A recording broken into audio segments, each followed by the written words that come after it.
Ensinar boas maneiras, fazer adquirir conhecimentos e competências, conjunto de normas que proporcionam o desenvolvimento geral do corpo e do espírito. São muitas as definições nos dicionários para educação. Todo mundo concorda que educar é um desafio, a arte do erro e do acerto. Longe de querer ser um programa de culinária, nossa missão não é dar receitas de bolo, dizer o que é correto ou incorreto. Entre o branco e o preto, nós ficamos com as infinitas possibilidades do cinza. Aqui o objetivo é proporcionar um ambiente de troca, onde as experiências de uns podem contribuir para o trabalho de outros. Então, pais, responsáveis, professores, merendeiras, tios e afins, especialmente para vocês, está no ar o Educa Ação.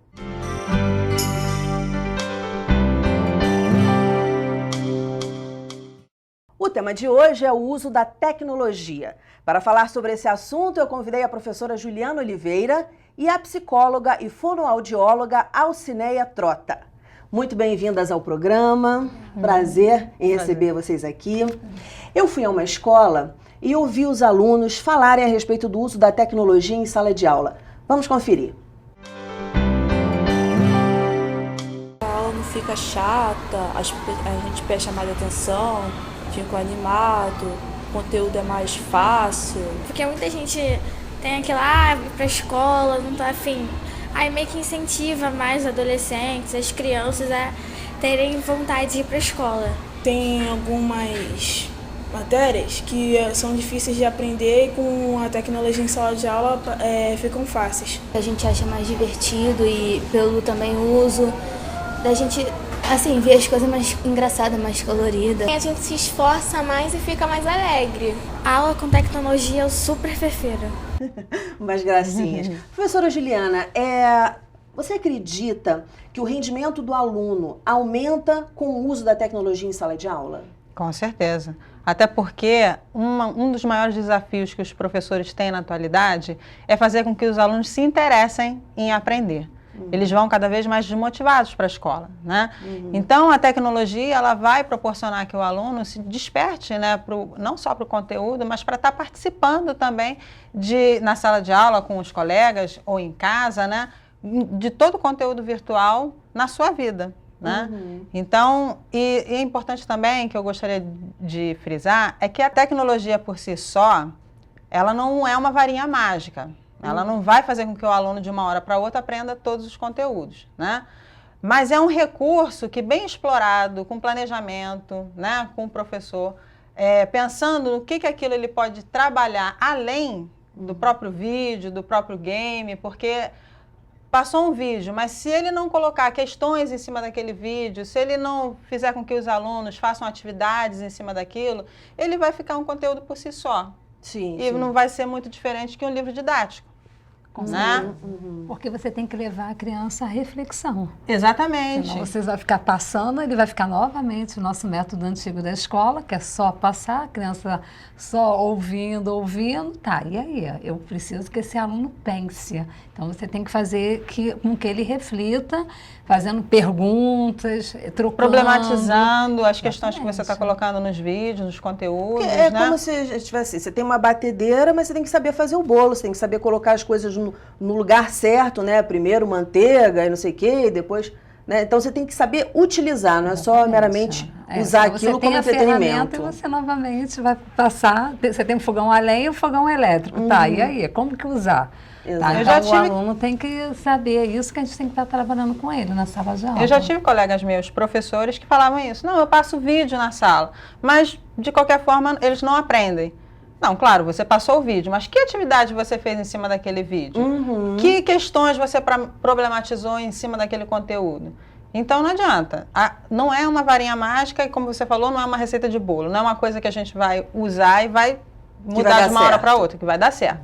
Você tem que saber explorar a tecnologia, o recurso, né, e ver o que você pode tirar de melhor daquilo em atividades em sala de aula. Alcineia, você poderia mensurar de alguma forma em quantos % o aluno melhora o rendimento quando ele está mais satisfeito com o método de ensino? Esse percentual nós não temos ainda fechado, porque a internet começa de 95, de 1996 para cá.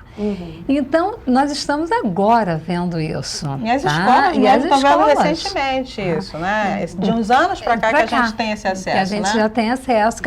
Mas o que nós podemos observar é que os alunos gostam da metodologia, alguns confundem, pensam que ainda é brinquedo, né? Que ele já vai ficar jogando, quando na realidade não é. Nós percebemos também que teve a melhora da relação professor-aluno, aluno-aluno. Ah, que interessante. Teve. Isso aí, porque você, querendo ou não, você está interagindo ali com as crianças, né?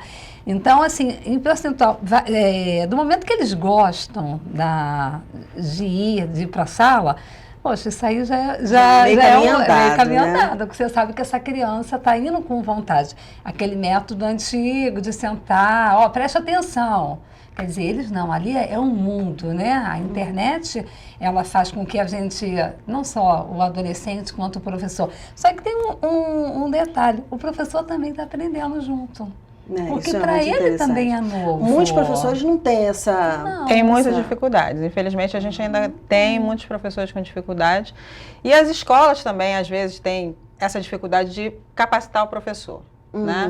Então, a gente, colegas, nós, né, a gente tenta ajudar, coloca aparelhagem e tal, baixa um vídeo com o professor, mas a gente vê que ainda tem professores com bastante dificuldade nesse sentido, entendeu? Talvez uma resistência por estarem acostumados a já dar aquela aula há muito tempo, daquela forma, com aqueles recursos. Verdade. Não é isso? É mudar, a mudar... Só a resistência também, não, porque a criança agora já nasce falando arroba, né?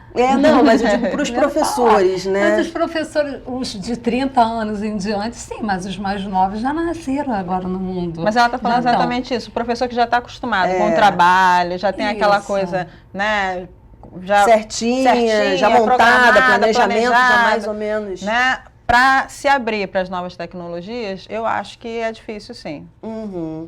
Agora, Juliana, você já deu aula sem tecnologia e com tecnologia. Sim. Como é que é a reação dos alunos na primeira aula usando tecnologia? É tudo de bom, né? Porque você está dando um movimento na aula, né? Aquela aula, como ela falou, aquela aula engessada, né? Daquela coisa do conteúdo de você, o professor está te expondo o conteúdo, né? E você absorve aquilo, faz uma atividade, um exercício, acabou a aula, né? Aquilo ali é uma escola de 1900 antigamente.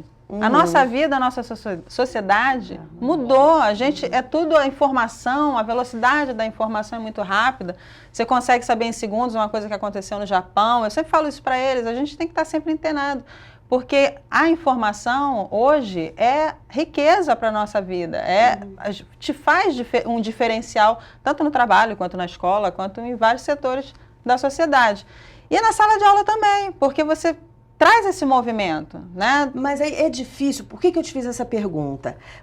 A tecnologia pode causar uma dispersão na sala e a turma acabar perdendo o foco daquilo que está sendo ensinado? Pode, se não houver um planejamento de como utilizar esse recurso. Por isso que é importante o professor, previamente, né? De querer utilizar a tecnologia, querer utilizar algum game, algum vídeo, algum conteúdo que seja interativo, que vai utilizar a internet ou alguma coisa que ele tenha trazido em alguma mídia diferente, ele tem que planejar o que ele vai fazer com aquilo. Se ele não tiver, né, um objetivo com aquilo, vai se perder. Até porque ali ele pode navegar para outro lugar, né? Porque não tem como o professor estar em todos os monitores. Há um risco muito grande de dispersão? Há um risco enorme de dispersão, porque é como se fosse uma mesa, um banquete. Tem um monte de coisa ali. Tem que decidir o que você vai fazer. E aí eles acabam clicando, indo para outros links, e aí eles... É o grande problema, eles perdem a concentração da atividade inicial. Você já tem que ter um preparo muito grande, né? Tanto que quando você pede para eles fazerem uma pesquisa, eles é a cola, né? Eles copiam e colam. E aí eles vão jogam no Google, vêm as coisas da primeira página. Eles nem sequer vão para as outras. Eles nem pesquisam às vezes, já vem tudo pronto. Então o professor ele tem que ter esse cuidado na hora que joga até para as pesquisas, para não só perguntar, por exemplo, quem foi que descobriu o Brasil? Então se jogar, eles já vão lá na primeira, já está a resposta. Não, tem que fazer eles pensarem. Tá? Então, você pode jogar uma pergunta para eles. Qual foi a vantagem e desvantagem da construção de Brasília? Eles não vão encontrar na primeira página. Aí eles vão ter que começar a pesquisar, né? Então, se você... qual é a desvantagem? É exatamente que eles dispersam com muita facilidade. Até porque eles são muito curiosos também, né? Imagina. Então, o professor tem O que exemplo do banquete foi ótimo. porque eles querem mexer, você tem que selecionar o que você vai comer. Tudo ao mesmo tempo não dá. E a internet é isso. E o professor, ele tem que estar com muito cuidado e, às vezes, ele está sozinho na sala de aula, né, Juliana? É esse que eu acho que é o grande problema também. O professor sozinho, tendo que ficar com um grupo de 30, às vezes 40 alunos. E como, às vezes, você controlar isso tudo? Como, Juliana? Olha só, ela até falou da questão do banquete, né, de você selecionar. Na matéria da Nova Escola Abril, no site, né, que você pode fazer isso. E ele colocou à disposição a gente fazer um teste, né, de várias ferramentas tecnológicas diferentes, de tipo Google, Facebook, Instagram e tal, e ver o que aquilo ali pode ser aproveitado bem, ou médio, ou baixo dentro da sala de aula, né? Porque uma coisa simples, por exemplo, o Google, como ela falou, se você passar uma pesquisa, eles vão pegar o primeiro site que saiu aquele assunto, vão imprimir, e muitos entregam a impressão com os comerciais, com os próprios comerciais, né, que tem lá do site que eles tiraram. Então, você pode usar a ferramenta Google, ela é altíssima para você usar de recurso para você usar na sala de aula. Como? Primeiro, ensinando eles a pesquisar no Google, porque não é qualquer coisa que você pode colocar lá. Se você colocar um texto enorme, você vai tirar uma gama enorme de conteúdos diferentes, né? E uma coisa também que eu sempre falo para eles que eles não sabem, que eu peço para colocar bibliografia nas pesquisas. O Google não é bibliografia de nada. Por quê? Porque é um site de busca. Né? O conteúdo não está no Google, ele está buscando um conteúdo em outro site que você vai abrir. Sim, que ele vai te direcionar e que vai ter uma fonte que está dando aquela informação, e aí, muitas vezes vai ter uma fonte. Você pode confiar em todas as fontes? Isso, outra coisa que o aluno não tem. Perfeito. Eles têm que ser um leitor crítico, tá? Para poder selecionar, tirar o lixo eletrônico, para focar exatamente em cima daquilo que é o interesse, o tema principal, que é onde eles fogem, tá? E aí, citação, eles não citam, entendeu? Exatamente. Eles só colam. Então, nós temos que orientar desde cedo como que cita um autor, né? A ideia daquela pessoa.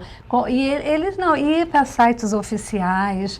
E às vezes não é isso. Não, isso é perfeito que vocês e aí estão falando. Eles imprimem e entregam para o professor, como se é o professor que está... Não, nós temos que voltar. Pois esse olhar, ele pensar. Esse olhar diferente, o olhar de que você tem ali uma riqueza, né? A internet proporciona, né, você ter várias informações diferentes sobre vários conteúdos diferentes. Mas será que tudo ali está certo? Será que você... É o despertar do espírito crítico. Exatamente. E mais observador, né? Vai além. De você analisar, de você criticar, de você saber o que está certo e o que está errado. Né? A gente vai fazer uma pausa agora. Nós vamos para um brevíssimo intervalo e a discussão sobre o uso da tecnologia em sala de aula continua. E mais, a tecnologia fora da escola ajuda ou atrapalha o desenvolvimento dos menores? Não desgruda.